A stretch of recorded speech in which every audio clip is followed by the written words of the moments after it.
अपने पसंदीदा शो के फुल एपिसोड देखने के लिए अभी डाउनलोड करें दंगल प्ले ऐप।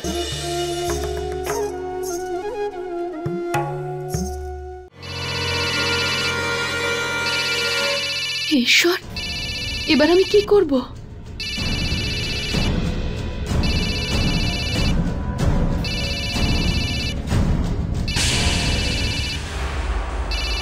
কল্পনা, দীপুর শ্বশুরমশাই ফোন করছেন আমায়।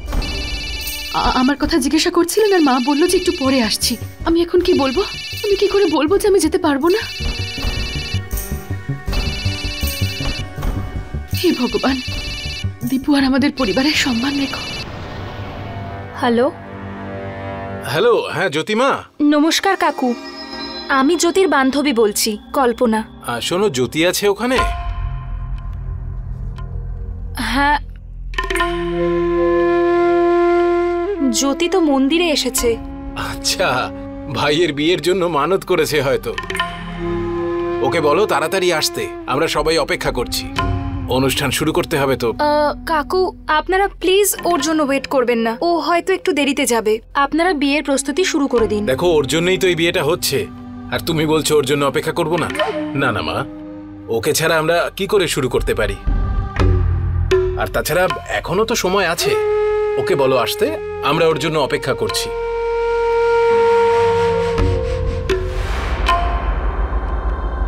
জ্যোতি, ত্রিবেদী বাবু বলেছেন যে তোমাকে ছাড়া এই বিয়েটা শুরু হতে পারে না।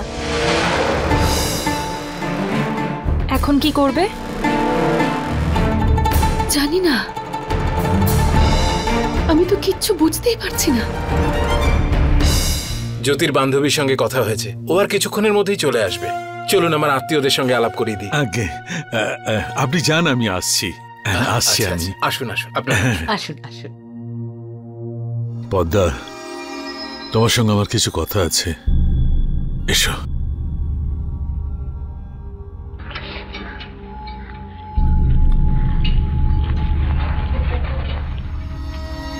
তুমি মিথ্যে কথা বললে কেন?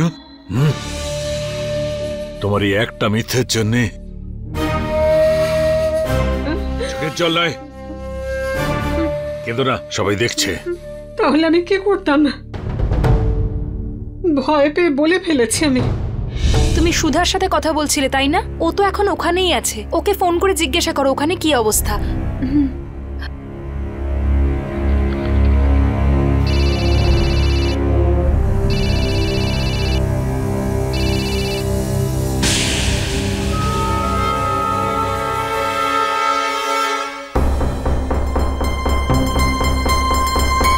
দিদি, দিদি, আমি তোকে পরে ফোন করছি।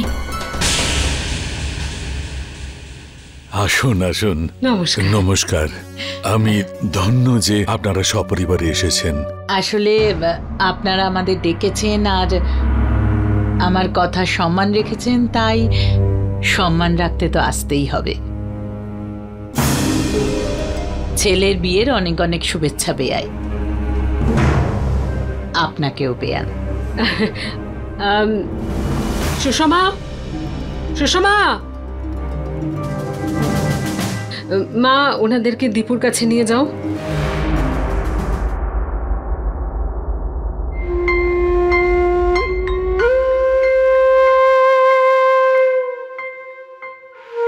সুখে থেকো। ভালো থেকো বাবা।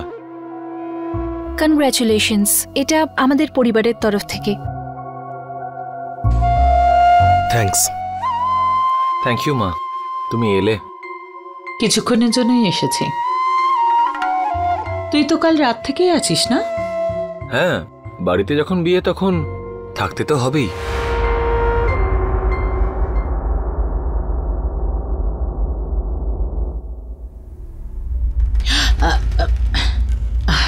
আরে একটু সাবধানে, খুব দামি গিফট।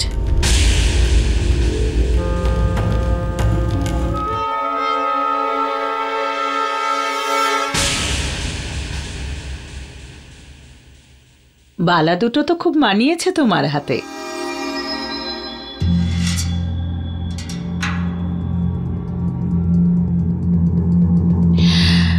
এটা দেখে আমার ভালো লাগছে যে তোমরা দুই বোনই নিজেদের মধ্যে জিনিস শেয়ার করো।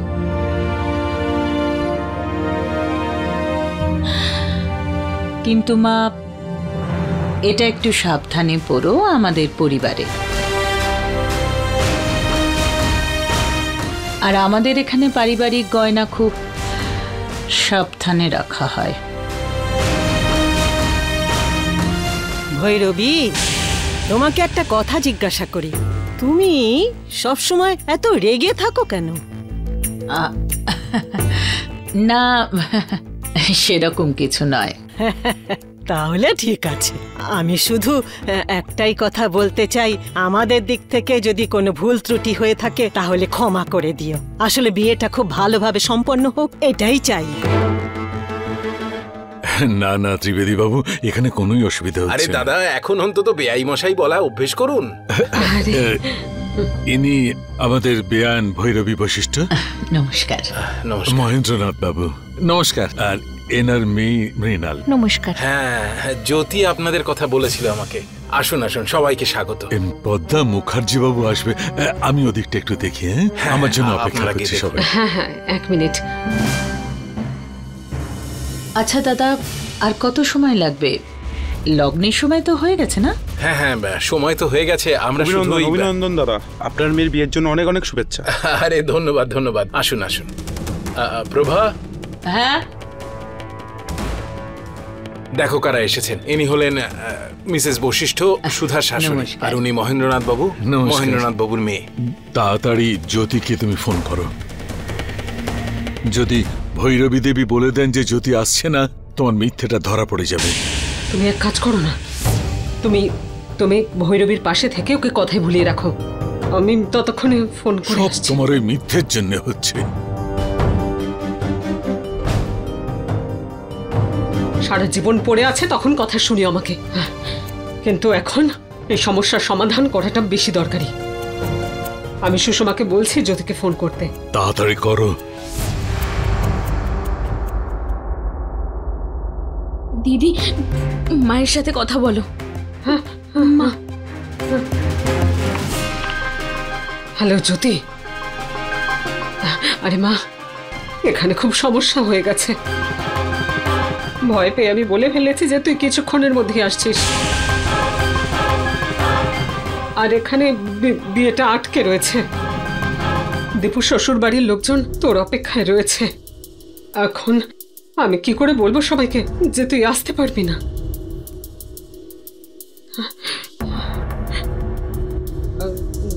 জ্যোতি, শুনছিস? এক কাজ কর রে মা, তুই চলে আয়। এরপরে যা হবে দেখা যাবে। যদি বিয়েটা ভেঙে যায়, দীপুর মনের অবস্থা কি হবে কে জানে। তুই চলে আয়, দেখে নেবো আমরা। তুই চলে আয়। মা, আমি ওখানে কি করে যাব? ওখানে বশিষ্ঠ পরিবারের লোকেরাও তো আসবে। আমি ওদেরকে কথা দিয়েছিলাম যে আমি ওখানে যাব না, তবেই ওরা রাজি হয়েছে আসতে। না মা, আমি যদি আসি তাহলে কে জানে সুধাকে কত কথা শুনতে হবে ওর শ্বশুর বাড়িতে। আর হয়তো ওরা চলেও যাবে। মা, দীপু শ্বশুর বাড়ির লোকের সামনে কতটা অপমানিত হতে হবে বলো তো? না। আরে জ্যোতি, তুই যদি না আসিস তাহলে এই বিয়েটাই তো হবে না। আমি কিছু একটা করছি, কিচ্ছু আটকাবে না আমার জন্য। ঠিক আছে মা, যা করার তাড়াতাড়ি করিস। হ্যাঁ, কি করবে জ্যোতি এবার? আমি জীবনে একটা কথা শিখে নিয়েছি, কোনো কারণেই মিথ্যে বলা ঠিক নয়। তা সে কারোর মঙ্গলের জন্যই হোক না কেন। কারণ একটা মিথ্যে লুকোনোর জন্য অনেকগুলো মিথ্যে বলতে হয়। আমাদের সবসময় সত্যির পথেই চলা উচিত। আর আমিও এখন সেটাই করব।